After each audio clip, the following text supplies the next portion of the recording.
If I said to you, former head of entertainment, Nine Network, former ITV UK commissioning editor, and one of the nicest guys in the business, what would you say is the common thread? He's laughing already. The answer in just a moment. Producer, director, executive, Asif Zubairy. Hello. All that makes me sound very old. That's what it is, because I think it's like, what's that thing they say? If you sit in a cafe, you'll see the whole world go by if you sit there long enough. That's my career. I have no career. That's what it is. I keep coming into work. That's it. Well, that's two of us. And, look at two guys who don't want to be on camera. Absolutely. I'm going to lob you an easy one to start with. You were born in West London, but where did you grow up? When I was about 8, we moved out to a new town that they were creating for people who were... London was getting too crowded. This was in the late 60s. So they were developing a few little satellite new towns that they had built. And so the hope was that people would move out of London and live there. And that's what my parents moved out to, a place that's about 40 kilometres west of London. And that's where I did the large part of my growing up, I suppose, from about the age of 8. And it was nice. It was sort of countryside, but it was full of city dwellers, really, from London and around there. So it was a nice mixture. So it was quite quiet, really. It was great, very enjoyable. Didn't have to have city smarts, like if I'd grown up in London, I would have had to have been a lot more kind of, ducking and diving and kind of learning about, kind of city ways and stuff like that. And I didn't have to do that. Well, I should mention you're talking to us from France now. Yes. But can I just say, though, that I left home when I was 17 and I went straight back to London because I really like London. And I live in France now, and I live in a very quiet town. The thing about France, as I'm sure you know, is that it's got pretty much the same number of people as in the UK, but it's double the size geographically, or even a tiny little bit more. So it feels much kind of freer and much less people. And we live in quite a small place anyway. But I sort of call myself a Londoner more than anything else. So I moved back there when I was 17. Started working, and I got a job. I had started working straight from school, so I didn't go to university or anything like that. So I left school. Yes, your career advisor suggested you go to hotel management, didn't he? Yeah, have you spoken to him? Because actually, that might be quite an exciting opportunity. Now, the thing I was kind of doing quite well at was writing. And I loved English and I loved creative writing, and I was getting really good marks for it in school and stuff like that. So I had never really thought of my career then, or now really, but then certainly. And so I was really hoping that the career officer who had seen everybody, one at a time and all that kind of stuff. And I thought, well, they'll obviously he'll gear his advice in a bespoke fashion. He'll base it on whatever the person is who's coming in to see him. So I was thinking maybe something creative. That would be lovely, because I would love to do something like that. I didn't know what, but like I say, the only thing I was good at was writing. Like I had done one exam, and one of the teachers who marked it went, "This should be published." And I was like, cool, blimey, okay, that's nice. So anyway, when I went in to see the career officer, I was expecting, I don't know, journalist or, I don't know, something creative. Not, as he said, hotel management. I was like, oh, right, okay. So I came out and I was really disappointed, because I was like, oh, God, that's what I'm going to have to do then. Thinking that, I have no idea about these things, but I just assumed if they said, so if he'd have said to me, you're going to be an astronaut, I'd be like, right, okay, then an astronaut he is. So I thought that what they said was going to happen. So I was like, oh, okay, right, well, all right then. I'll just carry on doing what I like in doing at school, and then wait to get the knock from the Hilton Group saying, come on, you're booked. Well, thankfully you didn't take that route. So what led to television? There was no history of working in the media at all in my family. So we had my parents were immigrants to the UK. So my dad had come from India via Pakistan. My mum had come from Ireland. And so they had family, a few family in the UK, but basically there was no connections that could help me kind of get into doing the funky business that we're in, right? So there was none of that for a start off. You're not a Nepo baby. I'm definitely not a Nepo baby. I'm the opposite, which would be what, open? I don't know. I think it might be, mightn't it? Hang on, let me just see. Nepo. You know what? It bloody well is. I'm an open baby is what I am. So there was no connections. There was no history. And I was very lucky because my parents were like, okay, they were disappointed that I hadn't gone to university because they didn't want to. And there was a radio station that was always kind of like trying to help young people get jobs. And all you had to do is you had to go into the foyer of the radio station, and there was this is to tell you how old it is. There was just a big kind of folder with plastic sheets of leaves with postcards in them for jobs. Anyway, one of the jobs was working on a woman's magazine. And I quite liked that because I thought, magazine, maybe writing, possibly. Anyway, so I went for that job, and it was a runaround boys' job for a monthly woman's magazine. So they used to have special photocopiers that used liquid. I know that anyone younger than about 50 is going to be like, good Lord, really? And so all the pages of the dummy, they used to create a dummy magazine, and those had to be made out of pages that were photocopied. And then stuck onto like a scrapbook, but each page was the dummy magazine, so the editor could look through and see, oh no, I don't want that page there. I want that opposite the thing about anyway. So there was all that. So it was making sure that there was enough of the right toner and liquid and all that nonsense in the photocopying machine. It was collecting photographs from agencies that they'd ordered for the articles. It was making tinkoff, all the usual old nonsense. But through that, I got writing for a teenage girls magazine, as it turned out, and I did that for 2 years, and then I went from the magazine writing to writing for a provincial paper, and then from the provincial paper there was I managed to get shift work on a daily TV news show. Right. And so I was filing stuff they were making 3 bulletins a day. There was a morning bulletin at about 9:30, there was a lunchtime, and then there was a 1800, the big one that everyone, the whole day was building towards. And then we would give all the information, and the on-camera reporters would go down and do the reports. But they would only go down after we'd not only put the story out them, but we'd ask the interviewee, if we come down with our cameras and our report and all that kind of stuff, what will they see? And it was quite an interesting eye-opener for me, because it just explained, it was the easiest way of explaining that TV is a visual medium, because I had never thought about TV at all until then. It wasn't just enough to get the information. You had to also ask, was it worth going down there? Because if you just see kind of like grass growing, paint drying, that kind of stuff, it might not make it as a news story, because unless it's really, the content was really important, it wouldn't be worthy of making the news. Certainly factual TV makers admired the training that journalists had, especially kind of those working in news, because you knew how to meet a deadline, you knew what story was, and you knew how to write a story, because it was all basically the same. So those things that I had learnt got me a job working in like a magazine TV show for a local TV company called London Weekend Television. So I started off in factual TV, working on half-hour documentary shows and tea time news shows. And the tea time news show, it came out on Friday evening at 1800, and it was called the 6 o'clock show. And the idea was it was supposed to be a lighter news show, and it was a bridge between news and current affairs and entertainment, because it was building up to Friday night's entertainment show and all the shows and all that kind of stuff.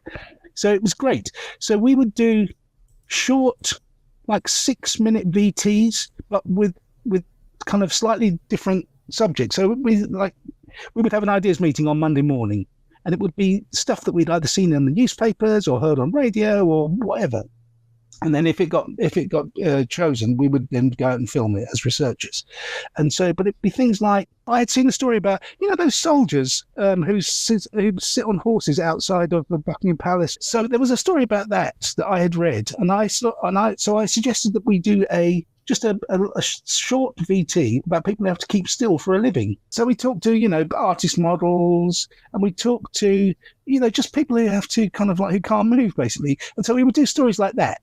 And then there was another one where they were, the Greater London Council was closing. And what they were doing, they were selling their assets to raise as much money as possible. And one of the things they were selling was personalised number plates that had GLC, ding dang ding dang ding dang dong on, or whatever the thing was, and they had it on, some of their rubbish collection trucks, or their their swimming pool lorries and all that kind of stuff. Yes, so like Asif with dollar signs for the S. Exactly. Or so they would buy up license plates that had AS 1F, and they would buy it for $500 and then try and sell it to me for $1,500, or have an auction and hope they would raise that much. And so the hope was that it would be like a sideways look at using current fares. So I started off on that, and it was I'd always preferred entertainment and comedy stuff when I was a kid. I left factual and current affairs, and I found that I was getting booked for entertainment gigs. And I think it was initially because the training. First of all, I'd been a researcher for 5 years, not because I was crap, or I hope. It was because in those days, and again, I know young people would be like, get with the program, Granddad. But it was like, there was a very strict structure where I worked, which was that you got booked on an annual contract, which you hope would get renewed. And if it was, you would get moved up. You'd start off at grade 5, and then if you got booked again for the next year, you'd be on grade 4. Grade 3, and so on and so forth. And your money would go up a little bit, but you weren't expected to jump grades. So you were expected to do 5 years, and then there wasn't in those days there wasn't an assistant producer role. You just went from a 5-year researcher to, if you were any good, to producer role. And again, if you were any good again, you would get they would offer you a training program to only a select few to become a director. So the result of it was, first of all, that you were a researcher for 5 years, but it means that when you finished as a researcher, you could do pretty much everything. We would have a competition at the end of every series as to who had done the most menial task, usually in the studio. And I won it twice. Once for cleaning up vulture shit on the studio floor, because we had booked, as well as all the VT fly-ins and studio guests, we also used to have a studio business. So a researcher was assigned to booking the studio business, and it was decided that to celebrate, I don't know, it was like London Zoo's centenary or something like that, we would get in the bird handler, and we wanted a sufficiently docile but impressive looking bird. So he came in with, it was either a vulture or the world's largest owl that I'd ever seen. Anyway, so that it came in for rehearsals and all that kind of stuff. And then, of course, whatever bird it was, did an enormous shit on the studio floor. And it was back in the old days when you couldn't touch the lights because that was the Sparks job. You couldn't do, the floor manager was doing this. Everybody had their own jobs, and nobody was allowed to do anything. Like on a shoot, as a researcher, if you went to try and help the Sparks pick up a tripod, he'd be like, you haven't got a Sparks ticket, have you? And I'd be like, no. And then they would say, well, you don't touch that. You don't do that. So it was all very, everything was very demarcated. So anyway, so the floor manager said, well, we can't have that. Health and safety. We can't have that vulture shit on the floor. Well, who's going to clear that up? And then, of course, there's nobody. Anyway, so I ended up, and I won. But anyway, I won that year for cleaning vulture shit off the studio floor. All that training, it makes you. I don't know. I've never had a problem as a producer asking a researcher to clean up vulture shit in the studio floor because I had done it. But also, I'm aware of what it's like, and if you're aware, it just makes you a better producer. Have you had many occasions where someone's had to clean up vulture shit? No, I wouldn't be scared to ask somebody because I know I've done it. But I used to say to kids who used to come in to me, don't be in a rush to be a producer. because I know it sounds very dull, but you really have to learn the job of how to deal with interviewees, kind of people outside, customer facing, or whatever it's called, as well as working with the team as well, working with colleagues. So I think I was a better producer, but only because I did my 5 years cleaning up vulture shit from the studio floor. Yeah, I think that is endemic of the culture at the moment. They want to get to the top very fast. Yes, and I understand that. Of course I do. But it just makes people not be very good because they haven't got the experience. So there's no way of fast tracking that. After being a producer for not very long, I got in on the last cohort that the company was willing to pay the National Film and Television School in Beaconsfield to do a director's course. After that, they did it in-house with their own older kind of like producer director. So I feel quite lucky that we had, because the National Film and Television School is brilliant. So we did. I think it wasn't very long. It was only like about 3 months, but it was a great course. It wasn't multi-camera because that wasn't the idea. The idea was they wanted to make PDs, producer directors, who could go out and film, whatever it is, people who have to keep still for a living, or who could film VT, either items or longer form programming. Very good intel. So now I'm going to go through some programs that you've worked on that Aussies may know.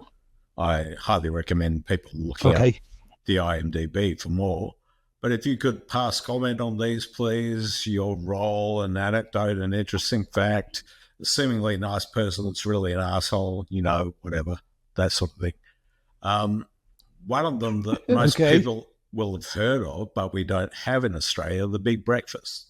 The simplest way of describing it was a radio show put on TV. So it took a guy, Chris Evans, who'd been a radio host, and it had that kind of zoo feel, where there was lots of laughter off camera. And then now it's quite normal. But certainly in the UK, when it started in 1992, I think it was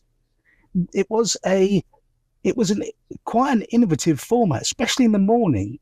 And so there were lots of jokes and running around, and there were lots of segments. Basically, it came out on Channel 4, which was a newish channel in 92. And all they were doing up until then really was having news bulletins, and they had acquired some kids programming, cartoons, and they would play them. And then they either got pitched or they decided they wanted to slightly change that format and have a wraparound that covered the kids programming that they bought, but had something that was different and had what I think they would consider to be their identity.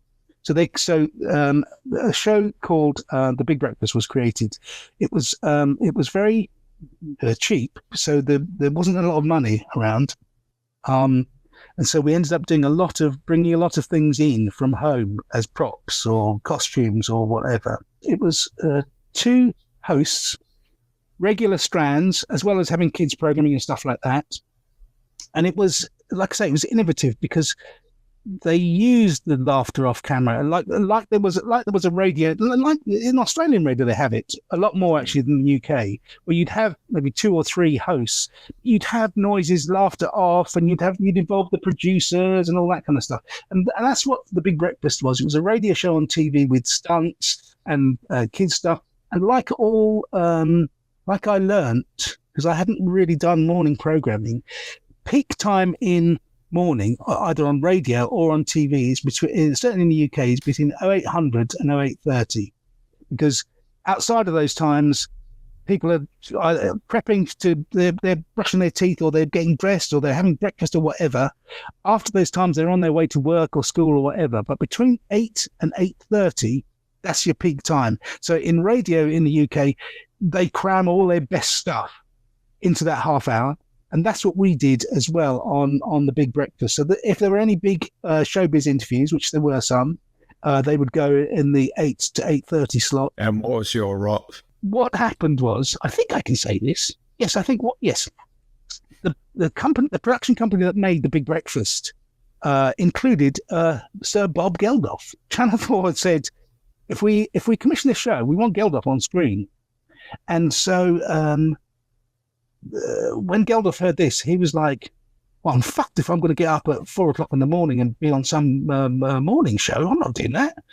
What he would do is he would interview world leaders that he was interested in. So in programming terms, you've got a show that ran from 0700 to 0900. Okay, you got your peak time at 0800 to 0830. All the rest of the stuff will be either celebrity interviews on tape or live celebrity interviews, but you put in your half hour. Kids programming. I mean, one of the big problems about morning programs, especially one like that, which appeal to not just kids, because the kids programming, and I suppose adults would slightly kind of tune out mentally, but it got a great audience across the board. One of the big worries was, oh God, what happens if there's a plane crash amidst all the kind of craziness? And all programs that have that kind of live, which we were kind of hey excitement, all that kind of stuff, always worries that, oh God, if the Pope dies, how do you transition from? But anyway, we're gonna leave the man who can crack walnuts with his eyelids, because we have to go straight over to the Vatican now, where the Pope has just died. It's a really difficult transition to make. Now you have to insert Sir Bob Geldof interviewing world leaders. So not unreasonably, they stuck it in at about 9:15, 10:50. They were chopped up 5-minute segments. Everybody was happy because we could shoot it on tape. Channel 4 were happy because they got Geldof on camera, but it didn't hurt the show because it was right at the back end when nobody was watching it. The reason I got involved with it was because it was made by a young production company who had a lot of experience doing kind of pop stuff and crazy kind of show, and that's why they were the right company to make this show. But they didn't have any factual experience. So when Geldof turned around and said, we're only going to give them to world leaders that interest me, they were like, who do we know who's got any factual experience that could do this? I knew one of the people who was from the production company. They asked me, that's what I did. Geldof and I spent about 6 months touring the world. It was a lovely gig, interviewing people. We went to Australia. We did Paul Keating. We did the Dalai Lama. We did the president of Turkey. We did some quite big people. And it was great. And we got described as the Statler and Waldorf of the Big Breakfast, because that's all we ever did, really. I would either talk to him on the phone pretty much every day, or we'd be trying to work out who we do next. And I would say to him, listen, I can put bids in, but I don't think we'll get there. Like we put a bid in. I've got a letter from Salman Rushdie saying, listen, I'm sorry. This is when he was under police. There was a fatwa on him. Nobody knew where he was staying. I can't remember. I think I approached him through the publishers. But I've still got the letter. Him saying, thank you for very gracious. Thank you for your invitation. But I'm afraid I don't think it would be a very good idea to do an interview with Sir Bob at this moment, which I thought was fair enough. And you had an interesting experience with Yasser Arafat. I did. I'd applied and see if we could get an interview with him, and the PLO office in London said, yeah, okay. And to some people, Yasser Arafat was a terrorist. To others, he was a freedom fighter. And you just have to let history play out, because, Nelson Mandela was regarded by the Conservatives in the UK as a terrorist. So anyway, we got an interview with Yasser Arafat from the Palestine Liberation Organization. He was in exile in Tunis at the time. And obviously nobody knew where and all that kind of stuff.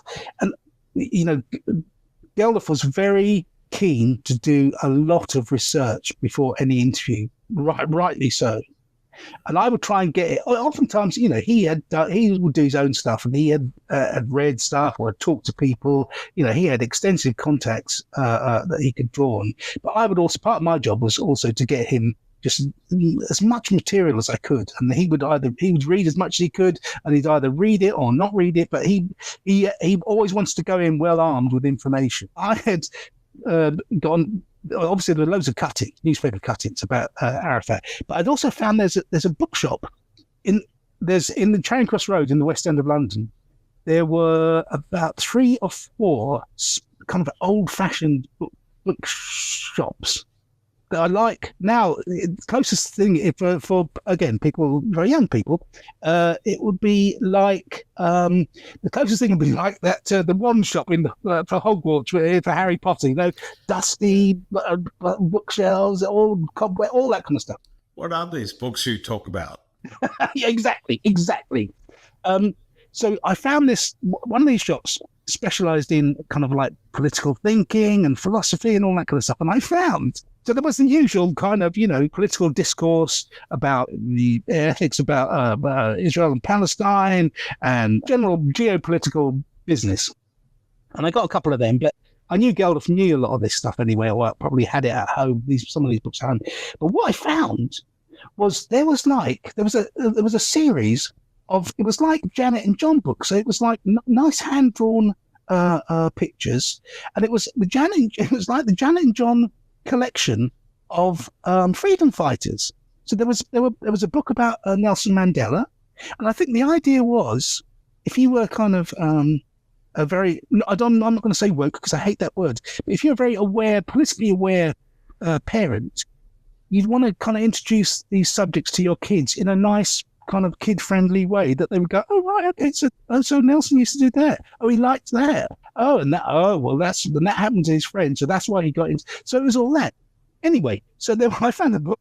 It was about Yasser Arafat, and I said to Geldof, have a look. Just have a look, because it might. Sometimes you never. Anyway, so we went to Tunis, and it was a nightmare, only because, and you'll understand this, John, I had a 2-man local crew on the clock for 24 hours because we had no idea when the interview was. So we were liaising with the PLO office in Tunis, but they said, no, we'll tell you. And I was like, and the thing is that obviously freedom fighter organizations don't care about your crew rosters. They don't care. They just said, we'll tell you when he's ready. And I knew from the research that I'd been given Geldof that Yasser Arafat was a late night person. So I don't know when he got up, but he certainly oftentimes would work through the night. So I was figuring, okay, well, it might be nighttime. And indeed it was. So we would be sitting around during the day talking and, just arguing or teasing each other or whatever. And then one night, after a couple of nights, I got the call in my hotel room, you come now. I was like, right, okay. So I was aware of this. So everybody was kind of on a hair trigger anyway. So we were all ready to go. So I got the crew together. We had got our driver outside. We got in the crew bus and drove God knows where. We ended up in this dark, dusty, very small, I won't say village because there were buildings, but it wasn't a town. It was a small collection of brick-built villages, pitch black. There's obviously no street lighting, dust everywhere, and all that kind of stuff. Anyway, so the driver pulled up at this kind of nondescript building. We got out, surrounded by armed guys.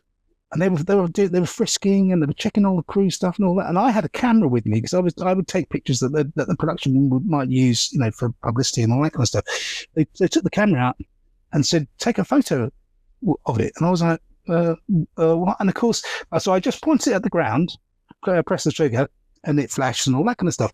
And it was to check to make sure that there wasn't a hidden gun in it or grenade in it or whatever. So I was like, so they were happy with that. Anyway, so we did the interview. Arafat he's a very nice man, quite a small man, a lovely man, but was, like Geldof, a very passionate man. He could go from O to full tilt in one sentence. He would start off all nice, and then he'd be angry and passionate, and why don't you understand me, and all this kind of stuff.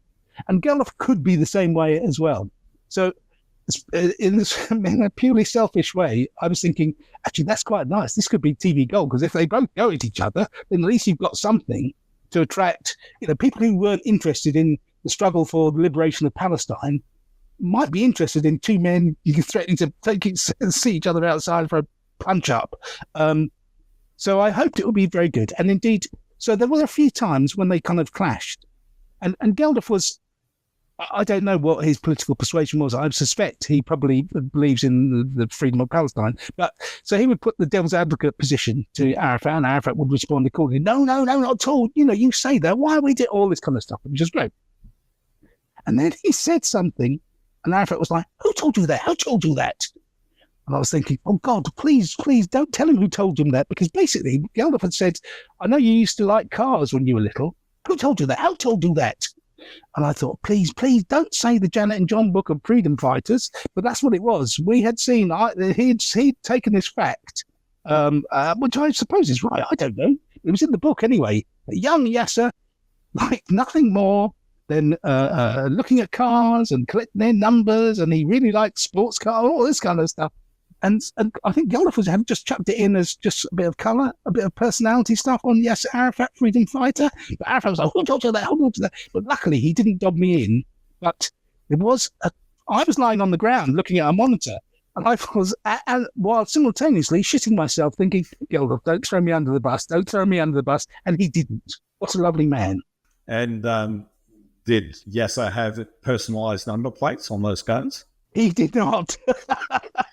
He didn't. That photograph was taken by Sir Bob Geldof, because obviously it was in the days before selfies, and I wouldn't have been able to.